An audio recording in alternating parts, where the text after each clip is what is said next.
மகிழ்ச்சியின் சத்தம் வழங்கும் அனுதின தேவமன்னா. Voice of Joy presents Daily Manna by Reverend A. Benedict. Praise the Lord. God loves you so much. இன்றைய தேவ மன்னாவாக யோபு புத்தகம் 42 அதிகாரம் 10 வசனம். யோபு தன் சிநேகிதருக்காக வேண்டுதல் செய்த போது கர்த்தர் அவன் சிறையிருப்பை மாற்றினார். யோபுவுக்கு முன்னிருந்த எல்லாவற்றை பார்க்கலும் இரட்டத்தனையாய் கர்த்தர் அவனுக்கு தந்துரளினார். இன்றைய மன்னாவின் தலைப்பு யோபுவின் சிறையிருப்பை நீக்கி ஆசீர்வதித்த தேவன். ஆம், அவன் சிறையிருப்பு நீங்கியது. எவ்வாறு நீங்கியது என்று சொன்னால், தன்னை குறித்து இழிவாய் பேசின, தன்னை மனம் மடிய பண்ணின, வார்த்தையால் தன்னை காயப்படுத்தி பேசின தன்னுடைய சிநேகிதருக்காக அவன் கர்த்தரிடத்திலே வேண்டுதல் செய்தான். பாருங்கள், அவனை தேடி வந்தார்கள். தேடி வந்தாலும் அவனோடு பேசின அநேக வார்த்தைகள் அவனுக்கு காயத்தை ஏற்படுத்தியதாய் காணப்பட்டது. ஆனாலும் எப்பேற்பட்ட வார்த்தை அவர்கள் இவனுக்கு எதிராக சொல்லி இருந்த போதிலும் அவன் அந்த தருணத்திலே தன்னுடைய சிநேகிதருக்காக ஆண்டவரை நோக்கி இறைஞ்சி மன்றாடினான். எப்படி ஆண்டவராக இயேசு கிறிஸ்து தனக்கு தீங்கிழைத்த, தனக்கு தன்னை குற்றுயிராக்கின, முள்முடி சூட்டின, கைகளிலும் கால்களிலும் ஆணிகளால் உருவ குத்தின தன்னுடைய பகைவருக்காக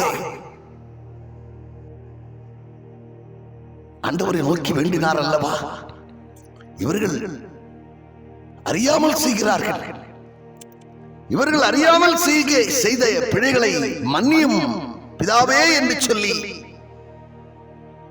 அந்த அக்கிரமை சிந்தைக்காரர்களுக்காக பிதாவினிடத்திலே ஆண்டவராக இயேசு கிறிஸ்து வேண்டிக் கொண்டார் அல்லவா?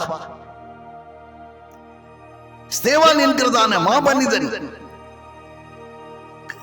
கல்லால் அடிக்கப்பட்டவனாக குற்றுயிரும் குலையுருமாய் உயிர் பெறுகிற தருவாயிலே ஆண்டவரே இவர்களை மன்னியும் மன்னியும் என்று வேண்டிக் கொண்டபடியாக இங்கே அவன் வேண்டிக் கொண்டான்.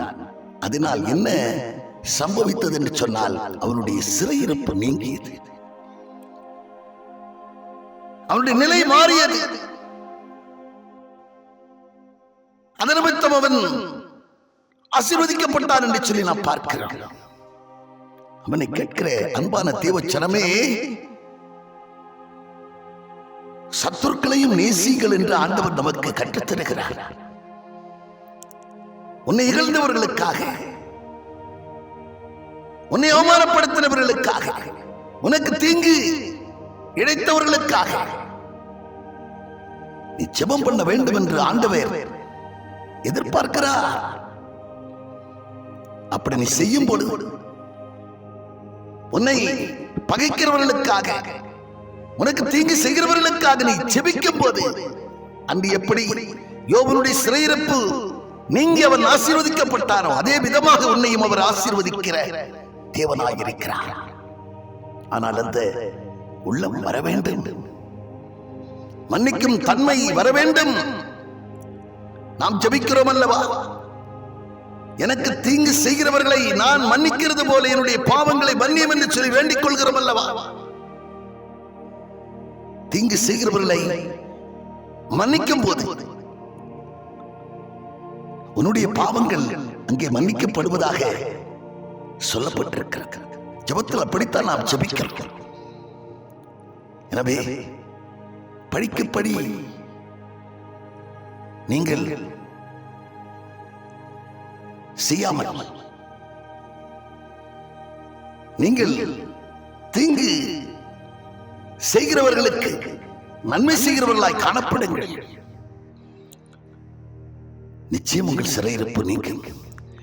நிச்சயம் உங்களை ஆசீர்வதிப்பார். நிச்சயம் நீங்கள் பரம தரிசனங்களை காண்பீர்கள்.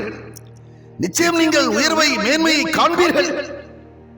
உங்கள் சிறையிருப்பை கர்த்தர் நீக்குவார். கட்டப்பட்ட நிலையிலிருந்து நீங்கள் விடுவிக்கப்படுவீர்கள். நினைப்பதற்கு மேலாக எண்ணுவதற்கு மேலாக உங்கள் காரியங்களை வாய்க்க பண்ணி உங்களை உயர்ந்த அடைக்கலத்தில் ஏறி இருக்க பண்ணுவார் என்கிறதிலே கொஞ்சமும் சந்தேகம் இல்லை. நாம் ஜெபம் பண்ணுவோம். பரலோக பிதாவே, நாங்கள் உம்மை துதிக்கிறோம், ஸ்தோத்திரிக்கிறோம். ஆண்டவரே, நாளிலே நீ கொடுத்த வார்த்தைக்காக நாங்கள் உமக்கு நன்றி செலுத்துகிறோம். ஆண்டவரே, யோபு தன்னுடைய சிநேகிதனுக்காக வேண்டுதல் செய்த போது அவருடைய சிறையிருப்பை நீக்கினீரே, அவனை ஆசீர்வதித்தீரே. காணப்பட்ட எல்லா தடைகளையும் அவனை விட்டு அகற்றி அவனை மேன்மைப்படுத்தினீரே. அப்பா, முன்னிலையை காட்டிலும் அவனுடைய பின்னிலையை கர்த்தர் நீர் ஆசீர்வதித்தீரே. அதே போல நாளிலே உடைய வார்த்தையை கேட்டுக் கொண்டிருக்கிற ஒவ்வொருவரும் தங்களை படிக்கிறவர்களுக்காகவும் தங்களுடைய பகைஞருக்காகவும் ஜெபிக்கிறவர்களாக, அவருடைய பிழைகளை மன்னிக்கிறவர்களாக காணப்படும் அந்த நிமித்தமாக சிறையிருப்பில் இருந்து விடுவிக்கப்படவும், ஆண்டவரே, அவருடைய கிருபை சிந்தைகள் மாறவும், தேவன் அவர்கள் மேல் வைத்திருக்கிறதானே நோக்கங்கள் தடையில்லாமல் நிறைவேறவும் நீ துணை செய்ய வேண்டும் என்று கருத்தில் தாழ்த்தி அர்ப்பணித்து ஜெபிக்கிறோம். இயேசு கிறிஸ்து மூலம் ஜெபிக்கிறோம் நல்ல பிதாவே, ஆமென்.